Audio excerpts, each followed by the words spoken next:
This is hashtag trending on the weekend.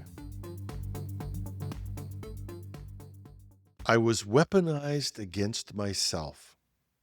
Those are the words of Sandra, a scam survivor, as she calls herself, one of an increasing number of victims of scams that target innocent people who are vulnerable, lonely, or trusting, and then maliciously and viciously destroying their lives, often taking everything they have.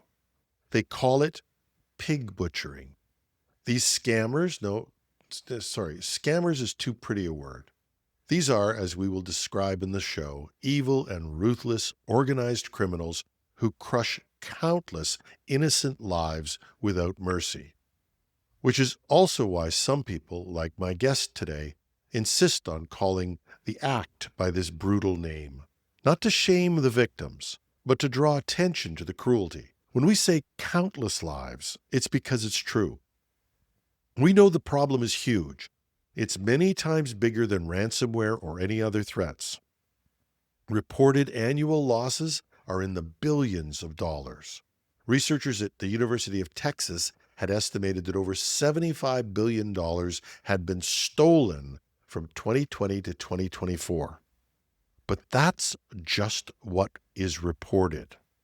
Victims are often too ashamed to admit they've been taken in by these scammers.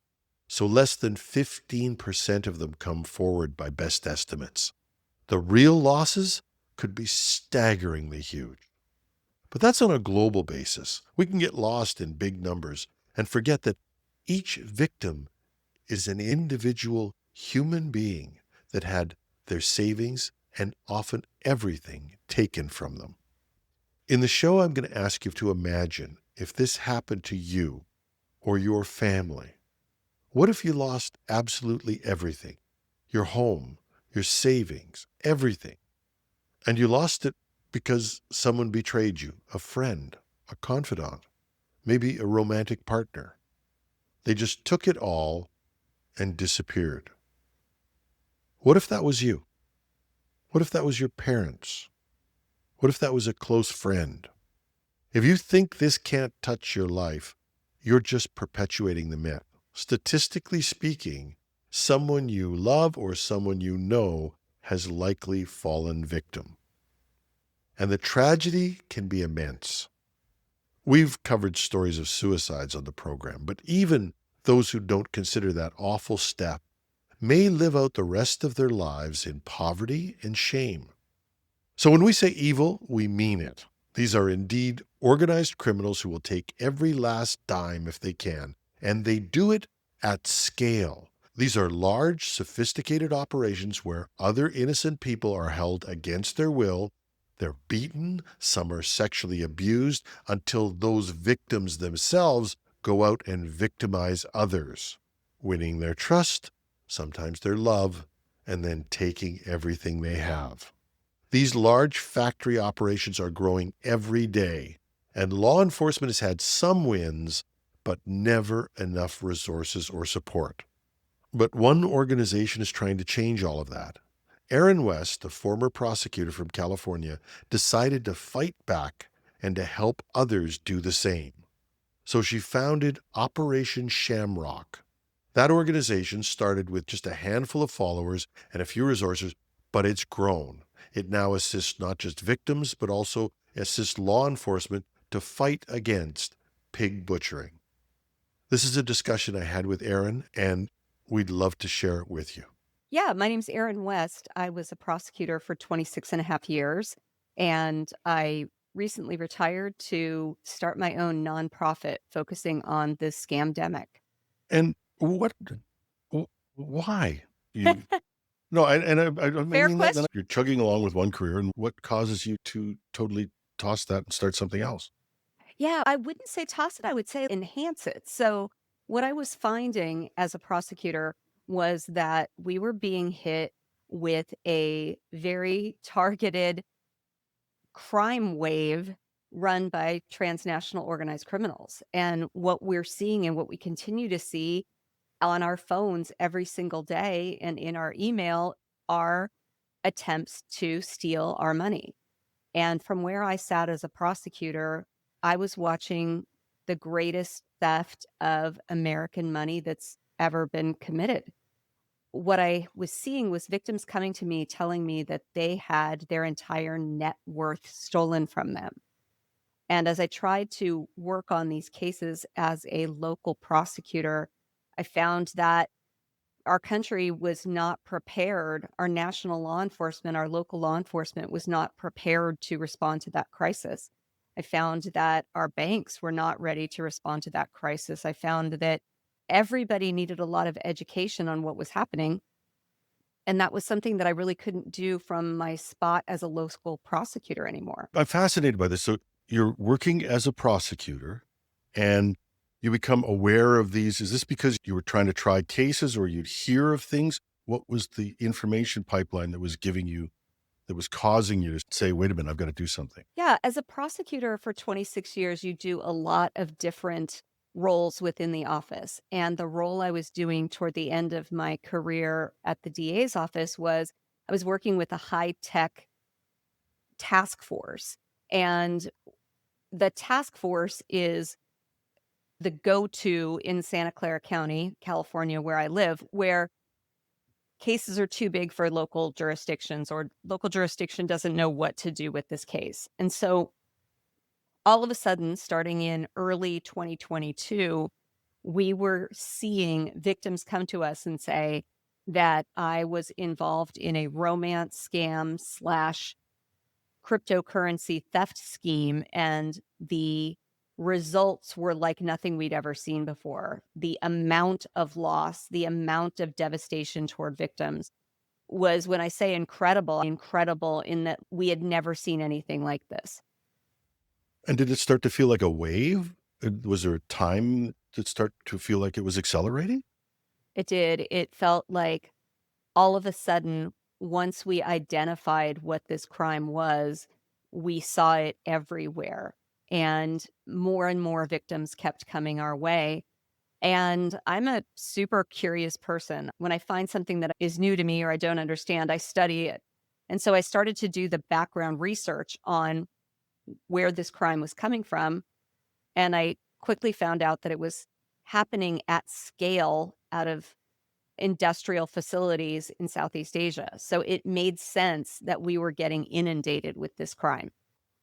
And I presume I'm just fascinated by this because it was like, this is new. We knew fraud existed, it's been there, but these waves of industrial fraud were starting to happen. When did it pull you towards the role you have now? Yeah. So when we first started seeing it, and you asked in the last question, I didn't answer it about the rise of it.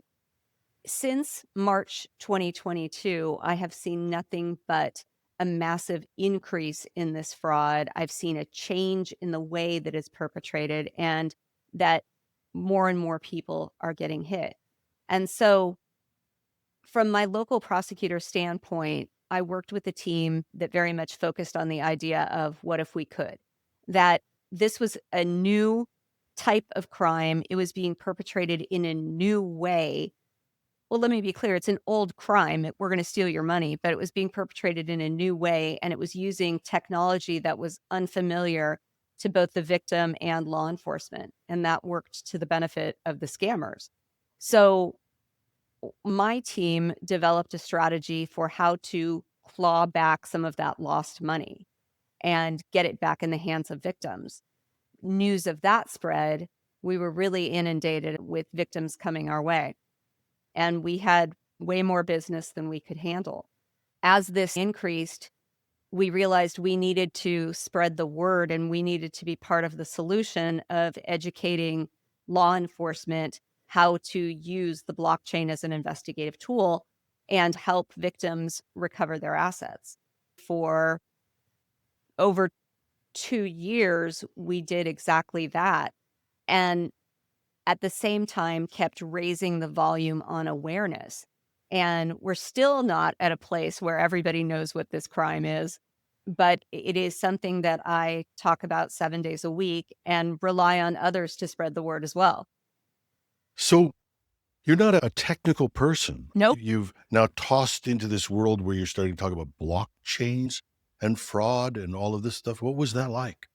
Well, I love that actually because it just shows that the blockchain is only as intimidating as you let it be for yourself. So, the reason why I wanted to go into this space was I thought that I would be at part of a team assisting kids, including my young kids at the same time, to be more aware of the digital threats out there. But it morphed into something else. I was a strong Facebooker. That was my talent in tech. And so, yeah, as I ask a lot of questions. I watch a lot of YouTube videos. I talk to a lot of people, and that's how I've learned this. And it at this point, anyone working in this space has no excuse for not doing the same thing because this is how bad guys move money. Yeah. And so the when did the organization start? How did that come about? The more I thought about this crisis, and it is crisis level, make no mistake, it's a national security threat. It is a disaster. It is an absolute crisis.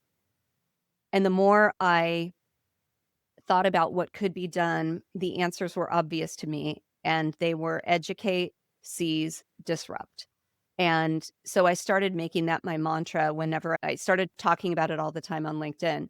And I'd always end my posts with educate, seize, disrupt. And the more I started to get people identifying with that, and the more I dug into what really needed to be done, it was clear that this was a whole of government, whole of society issue, and that all of us needed to be aligned in order to properly combat this enemy.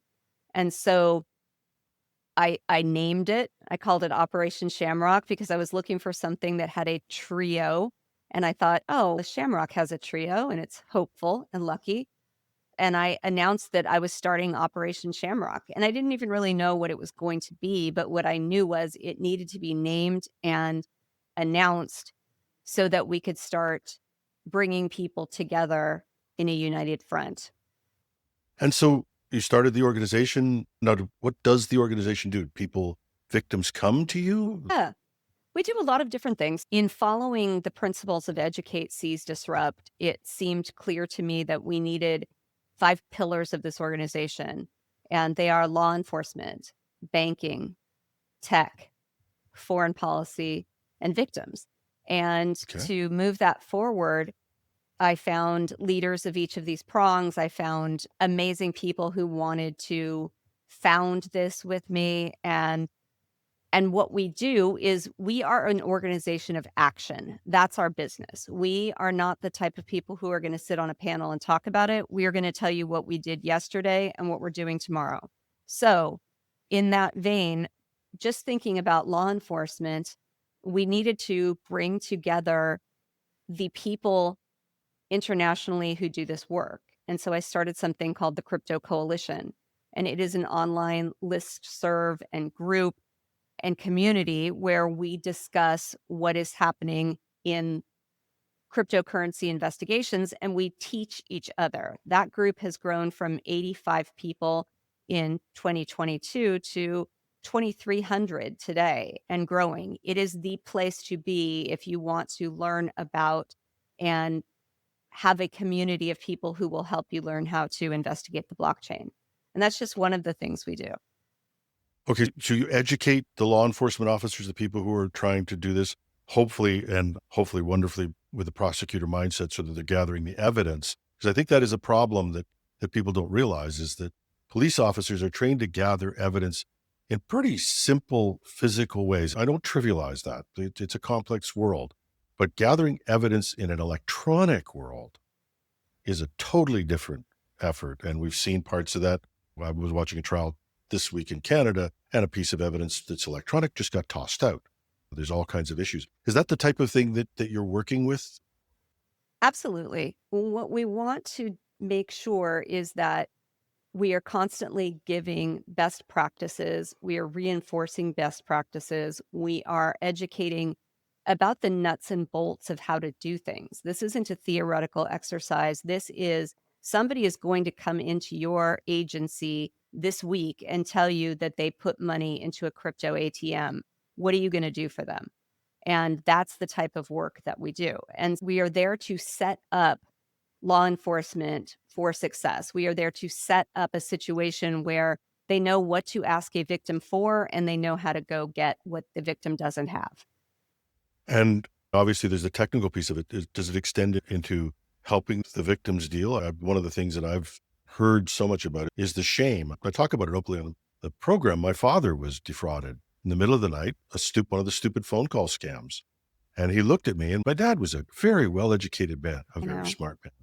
Yeah, and I hope I wasn't disparaging, but I looked at him and he said, "Jim, it's 2 o'clock in the morning. Could have been your brother. What was I to yep, do?" And exactly. Exactly. That's yeah, one of the important parts of this. So, part of the awareness piece we do is we recognize that the scammers are so well set up for this because they've chosen a crime that makes people embarrassed and they've chosen a means of conveying money that people don't understand.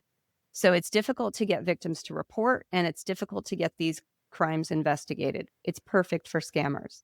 So when we think about how do we how do we fight this? We need to fight it in a way that makes it comfortable for people to come forward.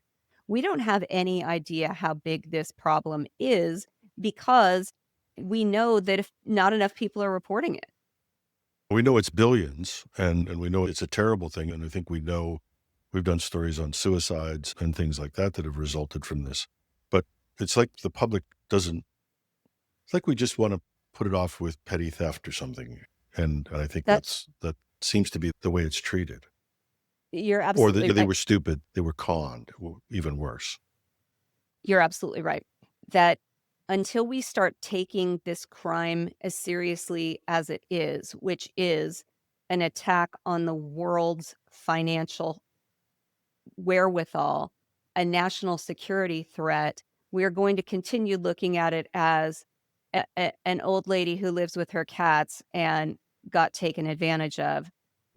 And that's not what this is. This is a very targeted, organized, deliberate threat designed to steal a generation's worth of wealth and cause chaos. Yeah, and I think even in the cybersecurity world, I won't call it a dispute, but I would call it a disagreement on what we even call this. I know there's a term pig butchering, which is very vivid. And then a lot of people say, wait a minute, back off from that. Why don't you call it financial grooming or romance scams or things like where do you stand on that? The answer is very obvious to me personally, and that is we have to call this pig butchering. 60 Minutes is not interested in a story on financial grooming. If you tell people you want to talk to them about financial grooming, they are going to not listen because they think it will never happen to them. I am as empathetic to victims as they come. I spend hours a week talking directly to victims and understanding what they went through. But my job and my job for the past 3 years and my job until this is the next Nigerian prince is to tell everyone about this and to get their attention and help them ensure that it doesn't happen to them. So I'm going to call it pig butchering every chance I get because it's vile, because this crime is vile. That is the nature. We've turned humans against humans to to take advantage of the things that make them human, to take advantage of their core need to be loved and to exploit that. And so that's why I call it pig butchering. And I'll tell you what, there was a big controversy about this. A lot of people have come around to calling it pig butchering. What I will also say, though, is it's not just pig butchering anymore. In 2022, this was pig butchering. In 2025, this is transnational organized crime. This is what this is. They are housed in an industrial size, and they're going to use every scam they can think of against us, not just pig butchering. Can you give us a description of what one of those organizations is like? I've heard there's human trafficking going on, there's abuse of the people who are actually conducting these scams or the people who were on the phone. Can you just give a picture of one of those organizations, what that looks like? You bet. It's incomprehensible what is happening in Southeast Asia. When I first started studying this, I was able to understand that there were compounds doing this in an industrialized manner. And what that means is that there were literal blocks of former hotels that had been repurposed to be scam centers.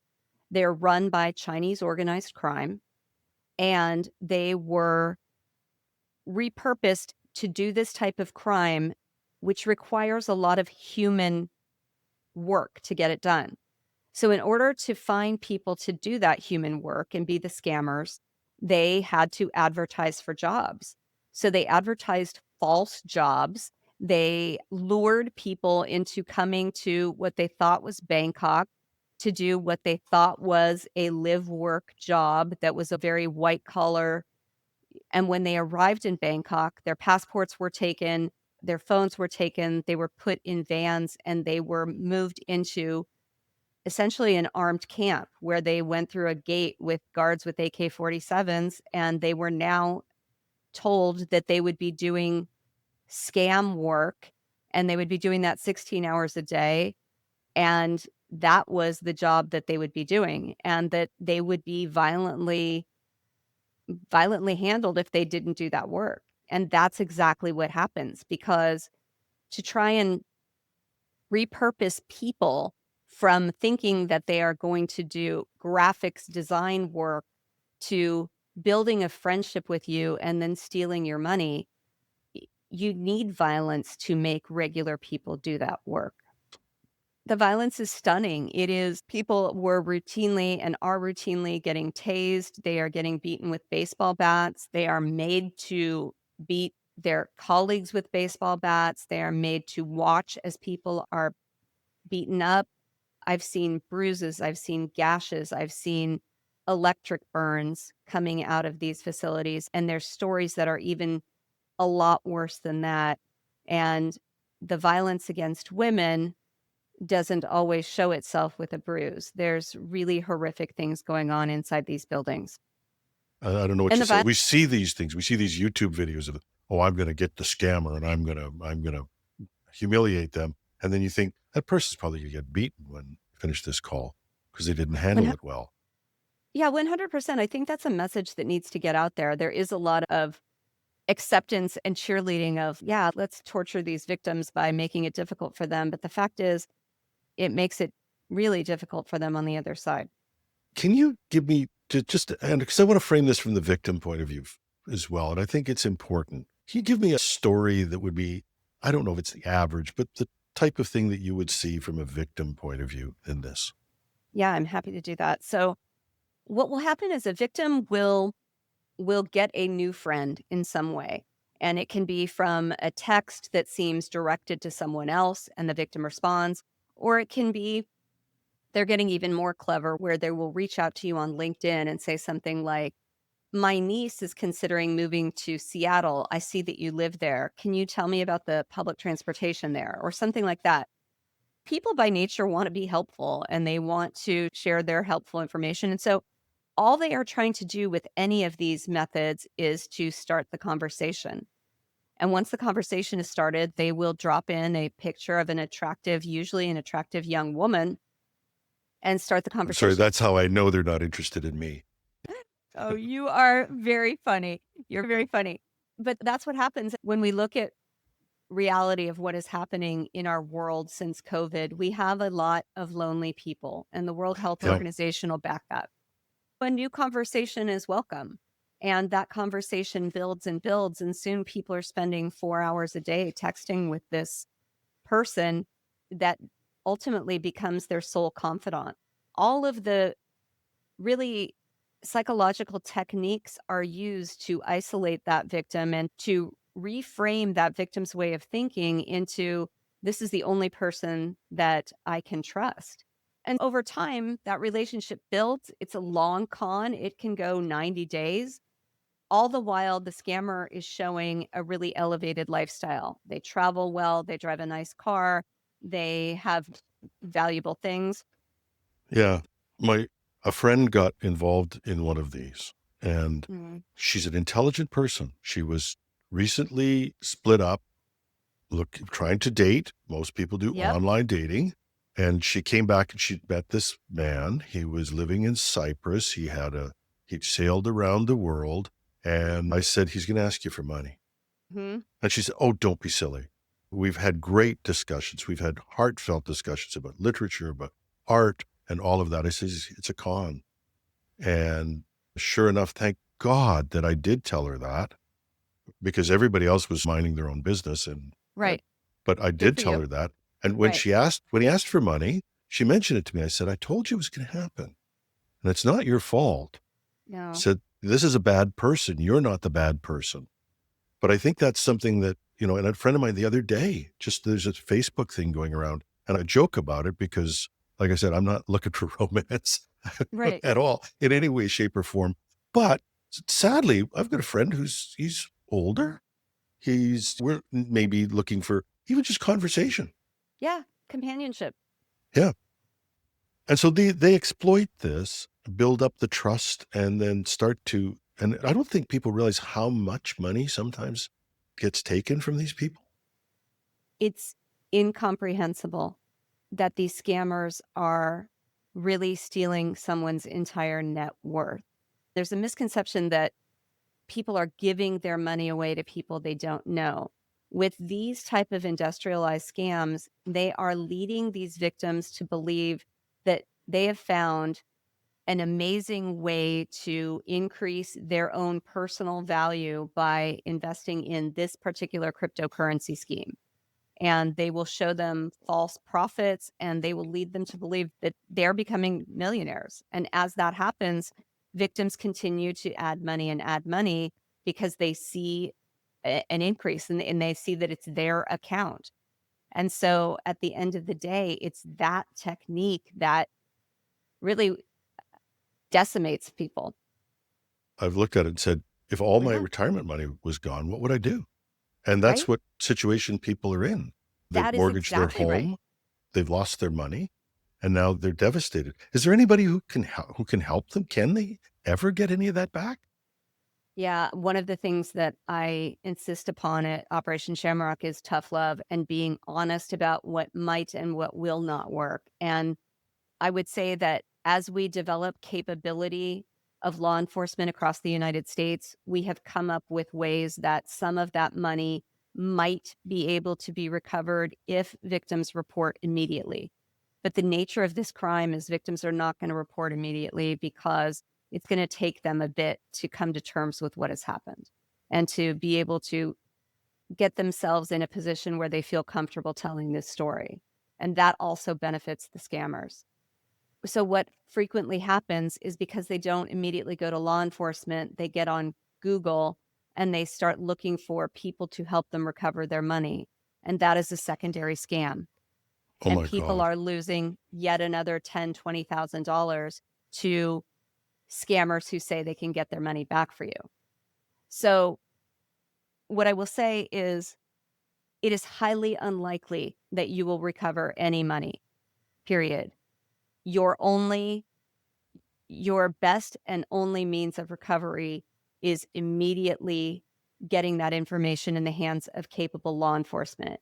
And to do that is another piece that we've built at Operation Shamrock, and that is we've built a team of investigators who, on their time off, will investigate any case that comes their way.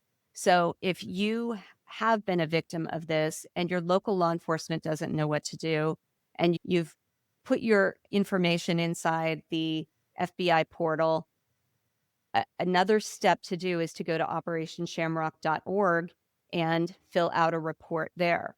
Because once you fill out that report, our investigators are notified and they will look at your case and they will give you an answer, which for a lot of victims is a piece that's lacking.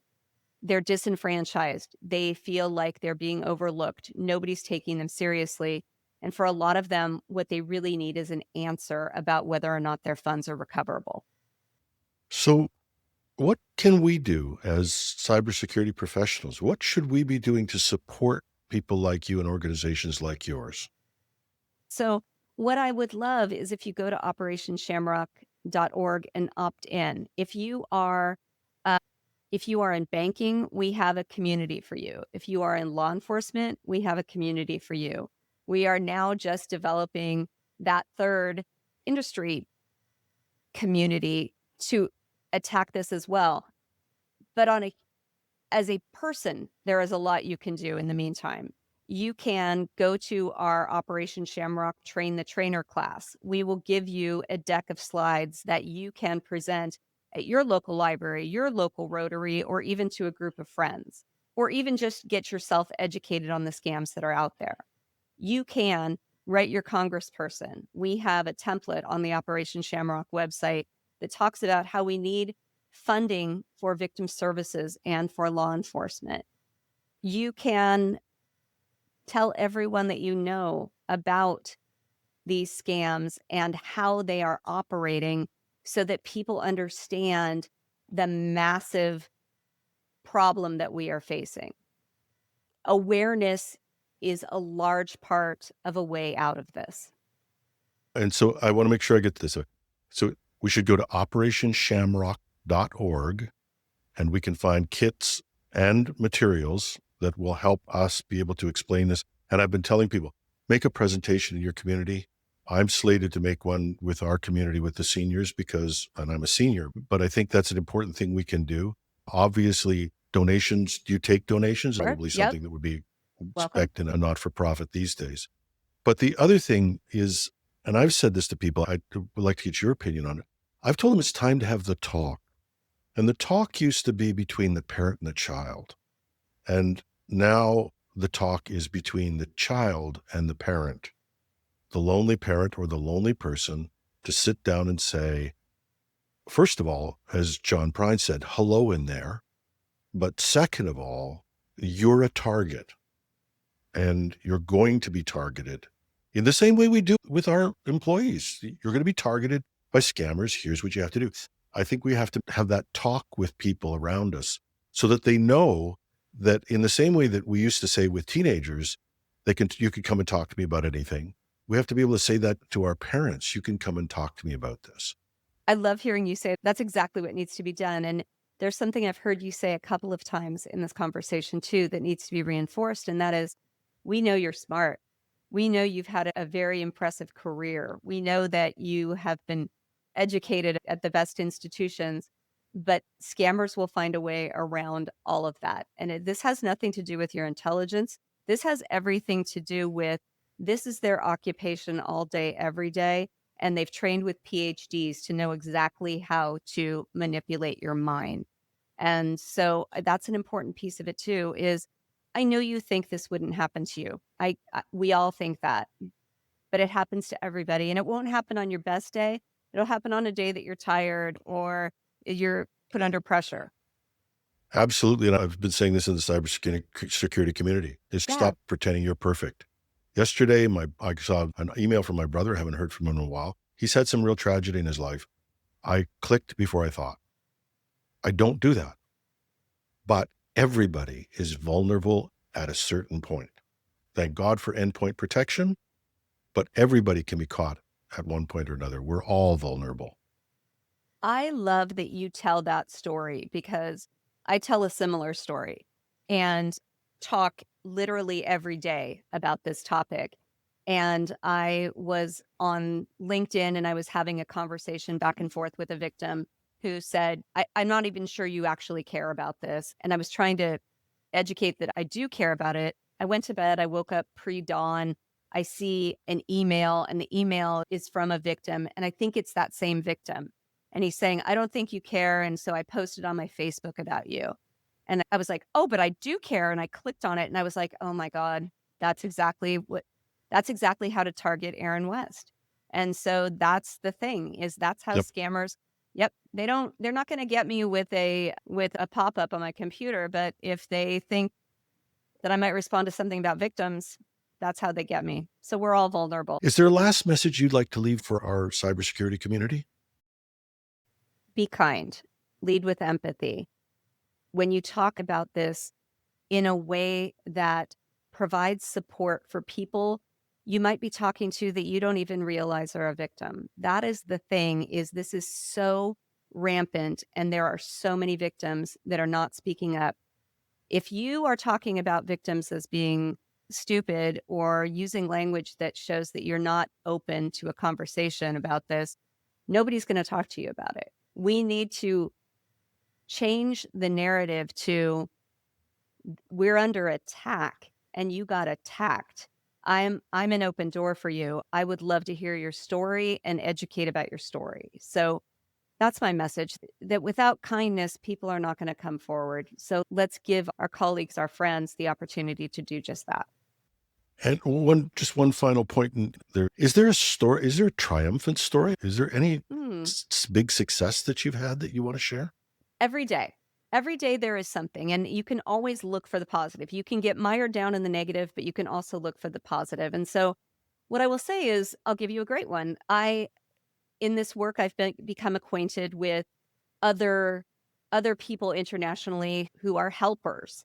And someone reached out to me in London and said, I am working with a British victim, and her scammer was arrested in Nigeria. On that Nigerian phone, there was a conversation with a woman in Florida who's already sent him $2.4 million. She is selling her house. The house closes on Tuesday, and she's about to send him another 1.3 million and meet him in Switzerland. Can you help me find that victim and get someone to help her? And so I dropped that into my Crypto Coalition listserv, and within 10 minutes, someone reached out to me and gave me a contact in that county. I reached out to that person on a weekend, and by Monday morning, someone was at the house of this victim and got her to understand what was happening and not send that money. So this is how we fix this. It is little stories every day that move us forward. It is continuing to focus on the positive, because if we look at this thing, it is massive and ugly and on fire. But if we keep throwing a cup of water and moving forward, it's really the only way forward. And so we have to look for those successes. Yeah, and you can save one life anyway. I would say that it's a thing we do in cybersecurity, because we can't do everything. We don't do anything. Love it. Yeah.